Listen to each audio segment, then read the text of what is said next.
ये देखो भाई 60 का पीस है भाई, बड़ा ज़बरदस्त लग रहा है। तो भाई ये देखिए ये निहारी है ये भाई, ये देखिए पीस देखो भाई, क्या ज़बरदस्त पीस है भाई। कोरमा आपको दिखा देता हूँ। देखो भाई, तो भाई कोरमा देखिए भाई, ये सुअर का मीट का कोरमा है भाई। एकदम फ्रेश भाई देखिए दिखने में भी क्या लाजवाब लग रहा है भाई।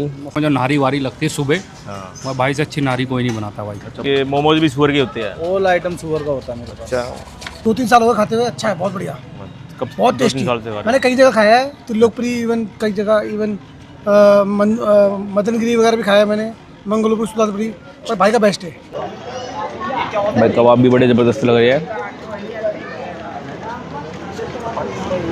चटनी में लगा के भाई।